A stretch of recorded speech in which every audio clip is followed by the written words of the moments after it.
Hooke's law में आप क्या पढ़ेंगे, देखिए इलास्टिसिटी आपको क्या समझ में आया कि जब हम किसी भी बॉडी पर डिफॉर्मिंग फोर्स लगाते हैं तो उसका कॉन्फ़िगरेशन क्या होता है, चेंज हो जाता है। ठीक है, कॉन्फ़िगरेशन चेंज होने का मतलब है उसका शेप चेंज हो सकती है, उसकी लेंथ में चेंज आ सकता है या उसके वॉल्यूम में चेंज आ सकता है। तो इलास्टिक बॉडीज़ क्या होती हैं कि जब हम डिफॉर्मिंग फोर्स को हटाते हैं तो वो अपनी ओरिजिनल कॉन्फ़िगरेशन को अगर रीगेन कर लेती है तो वो उसकी इलास्टिक प्रॉपर्टीज़ कहलाती हैं। इसी में हुक ने क्या इस्टेब्लिश किया था कि जो भी एक्सटेंशन प्रोड्यूस होता है, जैसे स्प्रिंग है, अगर हम स्प्रिंग को लटका देते हैं और उसके नीचे वेट लटकाते हैं, अटैच करते हैं कोई भी, तो वो नीचे की तरफ क्या होती है, एक्सटेंड होती है। ठीक है, तो यहाँ पर जो एक्सटेंशन होगा वो डायरेक्टली प्रोपोर्शनल होगा जो भी आपने लोड वहाँ पर कनेक्ट किया है इसके। ठीक है, बाद में इसी लॉ को क्या करा, सभी तरह के कॉन्फ़िगरेशंस में जो चेंजेस आते हैं यानी कि सभी तरह की जो डिफॉर्मेशंस आती है उनके लिए अप्लाई कर दिया गया था, चाहे वो डिफॉर्मेशन किसकी हो, शेप की हो। ठीक है, यानी कि चाहे वहाँ पर शेयरिंग स्ट्रेन लगा हो या वॉल्यूमेट्रिक स्ट्रेन हो, वॉल्यूम में चेंज आया हो, या फिर लंबाई में लॉन्गिट्यूडनल स्ट्रेन वहाँ पर हो। ठीक है, लंबाई में चेंज आया हो, तो उन सब के लिए फिर जब इसका एक मॉडिफाइड फॉर्म लिखी गई हुक्स लॉ की, तो वो क्या थी, stress is directly proportional to strain. ठीक है, स्ट्रेस क्या होता है, जो भी आप डिफॉर्मिंग फोर्स अप्लाई कर रहे हो पर यूनिट एरिया किसी भी बॉडी को डिफॉर्म करने के लिए, वो होता है स्ट्रेस। और स्ट्रेन क्या होता है, जब आप डिफॉर्मिंग फोर्स अप्लाई कर देते हो तो वहाँ पर जो शेप में डिफॉर्मेशन आती है, जो चेंज आता है, उसको हम क्या कहते हैं, स्ट्रेन कहते हैं। ठीक है, जो भी रेशियो आएगा चेंज का with respect to the original configuration is called strain. तो यहाँ अगर हम प्रोपोर्शनैलिटी का साइन हटाते हैं तो हमें मिलेगा stress is equals to E, capital E से हम इसको रिप्रेजेंट कर रहे हैं कांस्टेंट को, इनटू स्ट्रेन, जहाँ पर ई को हम कहते हैं मॉड्यूलस ऑफ इलास्टिसिटी या कोफिशिएंट ऑफ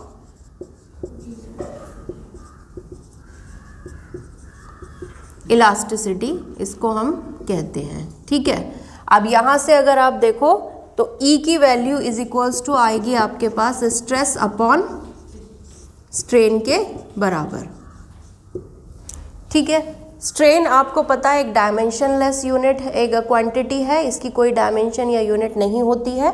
और स्ट्रेस की जो डायमेंशन होती है वो होती है न्यूटन पर मीटर स्क्वायर, क्योंकि ये किसके बराबर है, फोर्स पर यूनिट, जो भी फोर्स आप अप्लाई कर रहे हो पर यूनिट एरिया के बराबर है। तो इसका मतलब E मॉडुलस ऑफ इलास्टिसिटी की जो यूनिट होगी वो न्यूटन पर मीटर स्क्वायर होगी, जो कि बराबर, या जिसको हम पास्कल भी लिख सकते हैं। तो E क्या है, यहाँ पर कांस्टेंट है। E की वैल्यू जो होती है ये डिपेंड करती है किस पे, मटेरियल आपका क्या है। ठीक है, कोई भी बॉडी जो होगी वो कितनी इलास्टिक होगी वो डिपेंड करेगा उसके लिए मॉडुलस ऑफ इलास्टिसिटी की वैल्यू क्या है। जितनी हाई E की वैल्यू होगी उसकी इलास्टिक प्रॉपर्टीज़ उतनी ही ज़्यादा होती हैं। इलास्टिसिटी जो होता है ये प्रॉपर्टी होती है मटेरियल की, किस तरह का मटेरियल है, कॉपर है, ठीक है, और या क्वार्ट्ज है, किस तरह का मटेरियल, स्टील है, किस तरह का मटेरियल आपने यूज़ किया है, रबर है। तो ये जो प्रॉपर्टी है इलास्टिसिटी, ये मटेरियल की प्रॉपर्टी है। ठीक है, लेकिन जो इलास्टिक लिमिट आप लोगों ने पढ़ा था, इलास्टिक लिमिट क्या थी कि मैक्सिमम कितना डिफॉर्मिंग फोर्स आप अप्लाई कर सकते हो जिससे कि बॉडी की इलास्टिक प्रॉपर्टीज़ लूज ना हो। तो वो जो इलास्टिक लिमिट थी वो उस बॉडी की प्रॉपर्टी है जो उसके कॉन्फ़िगरेशन पे भी डिपेंड करेगी। तो इलास्टिसिटी या मॉडुलस ऑफ इलास्टिसिटी किस पे डिपेंड करता है, किस तरह का मटेरियल आपका यूज़ किया गया है, यानी कि ये बेसिकली प्रॉपर्टी होती है मटेरियल की। Clear?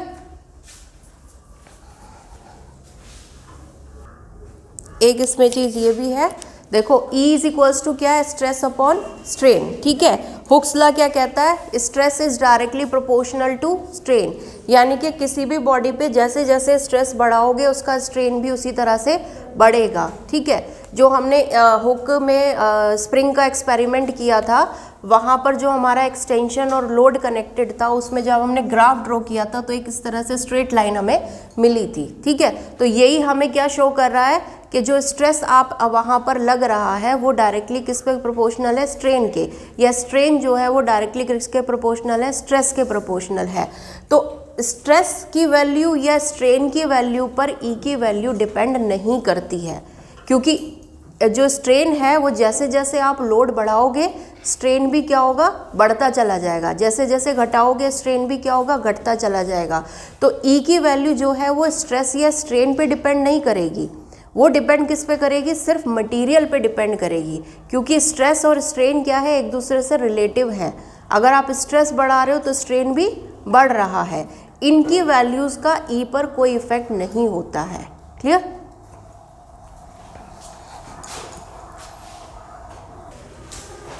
Types of modulus of elasticity में पहला है आपका यंग्स मॉडुलस ऑफ इलास्टिसिटी, जो किसमें किसके लिए अप्लाई होता है, जब आपका जो चेंज है कॉन्फ़िगरेशन में वो लेंथ वाइज आया है, यानी कि लेंथ में कोई चेंज आया है।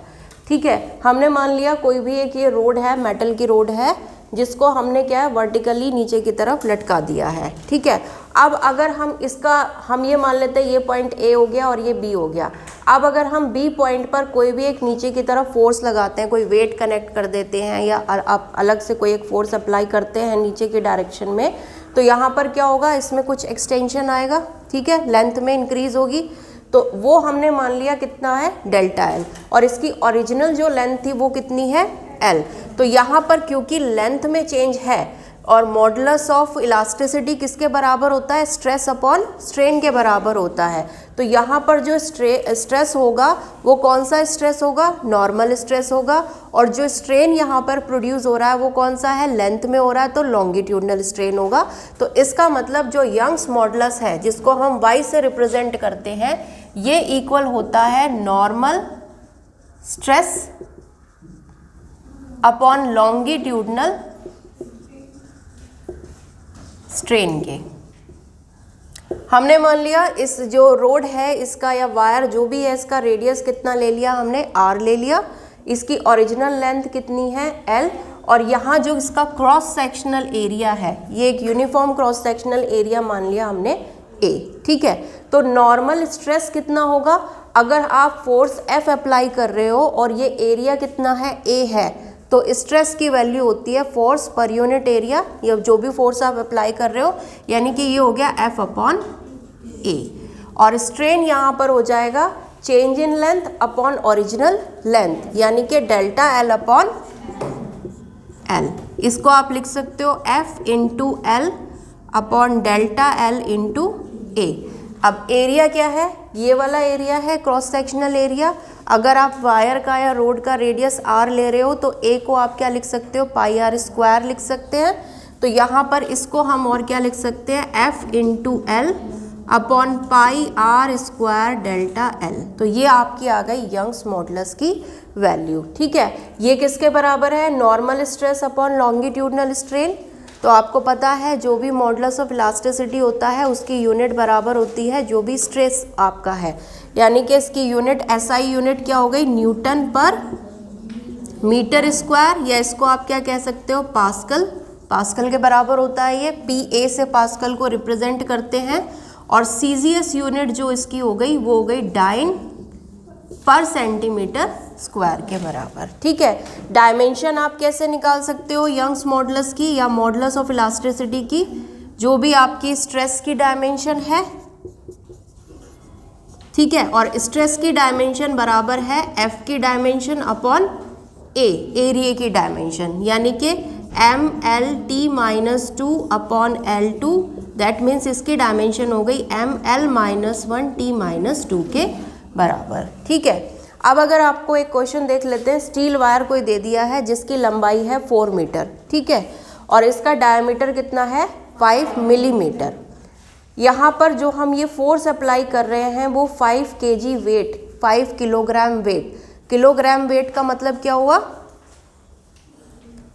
कि 5 kg का कोई मास है उसके वेट के बराबर की फोर्स यहाँ पर लग रही है, दैट मीन्स 5 इंटू 9.8 न्यूटन की फोर्स यहाँ पर आप लगा रहे हो। ठीक है, और यंग्स मॉडुलस की वैल्यू यहाँ दी हुई है 2.4 इंटू 10 की पावर 12 डाइन पर सेंटीमीटर स्क्वायर। अब क्योंकि ये डाइन पर सेंटीमीटर स्क्वायर यानी कि सीजीएस में दी है आपको, तो आप क्या करो, सभी जो क्वांटिटीज़ हैं उनको किस में कन्वर्ट कर लो, सीजीएस सिस्टम में कर लो। अगर लेंथ है आपकी कितनी है 4 मीटर, तो इसका मतलब ये हो गई आपकी 400 सेंटीमीटर। डायमीटर 5 मिलीमीटर, तो रेडियस हो गया 5/2 मिलीमीटर। तो ये आपका सॉल्व करके आएगा 0.25 सेंटीमीटर, ठीक है। और फोर्स आपकी है 5 kg वेट, तो इसको आप क्या निकाल सकते हो सीजीएस सिस्टम में, kg मतलब 5000 ग्राम इंटू 9.8 यानी कि 980 हो जाएगा डाइन के बराबर, ठीक है। ये आपकी हो गई फोर्स।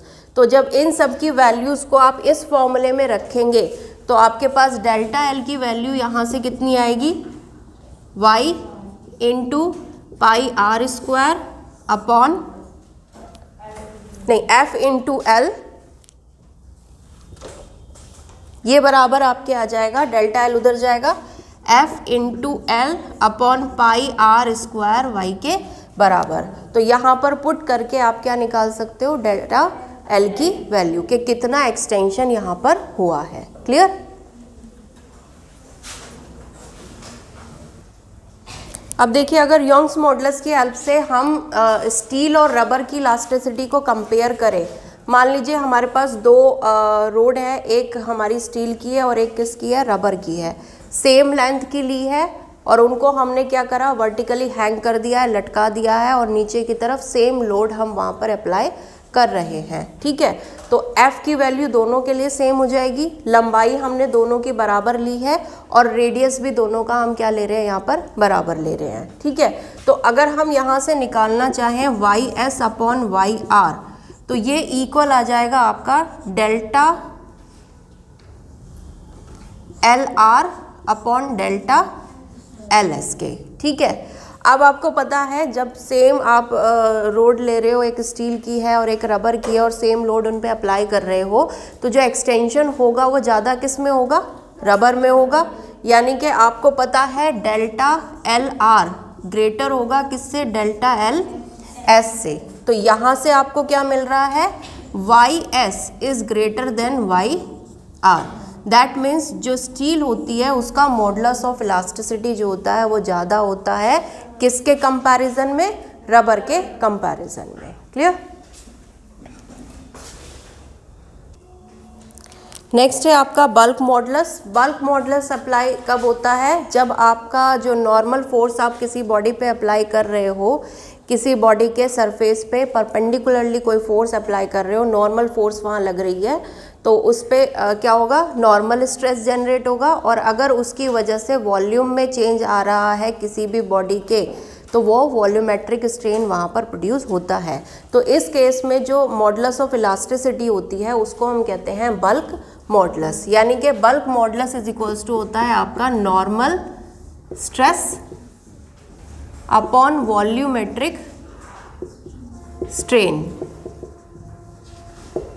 ठीक है। हमने ये कोई स्फेरिकल बॉडी ले ली है जिसका वॉल्यूम कितना है V। नॉर्मली जो हम इस पे फोर्स अप्लाई कर रहे हैं, एक यूनिफॉर्म फोर्स अप्लाई कर रहे हैं F, और इस गोले का जो सरफेस एरिया है वो कितना है आपका A है, ठीक है। तो जो नॉर्मल स्ट्रेस होगा वो क्या हो जाएगा, F अपॉन A, ठीक है। अब इस स्ट्रेस की वजह से जो यहाँ पे कन्फिग्रेशन में डिफॉर्मेशन हो रही है वो क्या हो रही है, वॉल्यूम में चेंज आ रहा है। कितना चेंज आ रहा है, डेल्टा V। अब यहाँ पर जो वॉल्यूम है वो क्या हो रहा है, डिक्रीज हो रहा है। कितने से डिक्रीज हो रहा है, कितने अमाउंट से, डेल्टा V अमाउंट से। तो जो वॉल्यूमेट्रिक स्ट्रेन होगा वो कितना हो जाएगा, डेल्टा V अपॉन V। और इसको हम नेगेटिव साइन से शो कर सकते हैं। नेगेटिव यहाँ पे सिर्फ यही शो कर रहा है कि जो भी आप स्ट्रेस यहाँ लग रहा है उसकी वजह से वॉल्यूम डिक्रीज हो रहा है, ठीक है। तो ये सारी वैल्यूज़ जब यहाँ रखते हैं तो आपके पास K की वैल्यू आ जाएगी, नॉर्मल स्ट्रेस है आपका F अपॉन A, ठीक है, minus delta V upon V। ये हो गया वॉल्यूमेट्रिक स्ट्रेन। यानी कि K की वैल्यू आपके पास आ गई minus F into V upon A into delta V। F upon A आपका होता क्या है, बेसिकली यहाँ वॉल्यूम में चेंज आ रहा है। तो अगर हम देखें कि F अपॉन A क्या है, force per unit area is pressure, जो दाब वहाँ लग रहा है। तो अगर हम यहाँ पर जो प्रेशर है उसको कैपिटल P मान रहे हैं तो K यहाँ पर हो जाएगा -P into V upon delta V के बराबर। ये है आपका बल्क मॉडुलस। ठीक है, जो कब अप्लाई होगा, जब आपका चेंज किस में आ रहा है, वॉल्यूम में चेंज आ रहा है। तो यहाँ पर इसमें आपकी जो SI यूनिट होगी वो मॉडुलस ऑफ इलास्टिसिटी की क्या होती है, Newton per metre square SI unit, या फिर पास्कल कह सकते हो। और डायमेंशन जो होगी वो हो जाएगी ML-1 T-2 के बराबर। ठीक है, ये होता है आपका बल्क मॉडुलस। न्यूमेरिकल देख लीजिए। देखिए, अगर कोई भी हमें एक सिस्टम दिया है जहाँ पर जो प्रेशर आप इंक्रीज कर रहे हो या अप्लाई कर रहे हो वो कितना है, 80 एटमॉस्फेरिक प्रेशर है। ठीक है, आपको पता है 1 atmospheric pressure is equals to 1.013 into 10⁵ newton per metre square. तो यहाँ पर इसको अगर हम चेंज करेंगे न्यूटन पर मीटर स्क्वायर या पास्कल में, तो ये हो जाएगा 80 into 1.013 into 10⁵ newton per metre square. ठीक है, इतना प्रेशर अप्लाई करने पे अगर वॉल्यूम में जो डिक्रीज हो रहा है वो 0.01% है, तो 0.01% डिक्रीज का मतलब क्या हो गया, delta V upon V is equals to 0.01। ये आपको वैल्यू दी गई है। तो यहाँ पर अगर आपको बल्क मॉडुलस निकालना है तो आप इस फॉर्मूले से, यानी कि K is equals to P V upon delta V, इसको आप क्या लिख सकते हो, P upon delta V upon V। तो ये सारी वैल्यूज जब इसमें पुट करोगे तो आप यहाँ पे बल्क मॉडुलस की वैल्यू को निकाल सकते हो। क्लियर?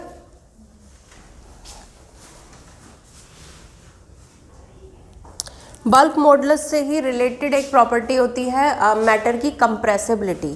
ठीक है, कंप्रेसिबिलिटी जो है किसी भी मैटर की वो प्रॉपर्टी होती है जिसकी वजह से उस मैटर का एक लार्ज वॉल्यूम कंपैरेटिवली स्मॉल किसी वेसल में आप क्या कर सकते हो, उसको कन्वर्ट कर सकते हो। यानी कि किसी मैटर की कंप्रेसिबिलिटी से क्या आपका क्या मतलब है कि उसकी वो गुण, उसका वो प्रॉपर्टी जिसकी वजह से हम उसके लार्ज वॉल्यूम को कंप्रेस करके कंपैरेटिवली स्मॉल वॉल्यूम के किसी वेसल में, बीकर में या किसी कंटेनर में कवर कर सकते हैं, कंप्रेस करके उसको उसके अंदर रख सकते हैं। अब आपको पता है ये सबसे ज़्यादा किस में हो सकती है, गैस में हो सकती है।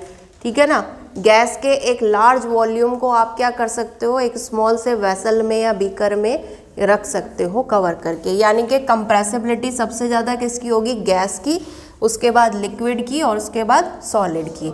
ये कंप्रेसिबिलिटी जो है जिसको हम कैपिटल C से रिप्रेजेंट करते हैं, ये बल्क मॉडुलस के इन्वर्सली इक्वल होती है। ठीक है, यानी कि उसके रेसिप्रोकल के बराबर होती है।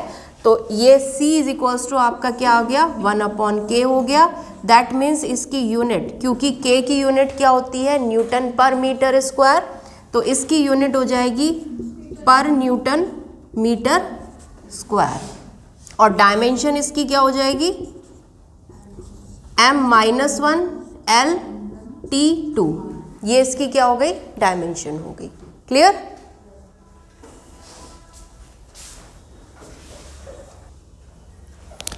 Last modulus of elasticity is modulus of rigidity. ठीक है, मॉडुलस ऑफ रिजिडिटी कब लगेगा, जब आपकी जो फोर्स है वो कैसी है, आप टेंजेंशियली अप्लाई कर रहे हो, यानी कि टेंजेंशियल स्ट्रेस या शेयरिंग स्ट्रेस वहाँ पर लग रहा है, तो उससे जो चेंज आएगा उसको आप क्या कहते हो, शेयरिंग स्ट्रेन कहते हो, जो स्ट्रेन वहाँ पर डेवलप होता है। तो जो मॉडुलस ऑफ रिजिडिटी है जिसको ईटा से रिप्रेजेंट करते हैं, ये इक्वल होता है आपका sharing stress upon sharing strain के बराबर।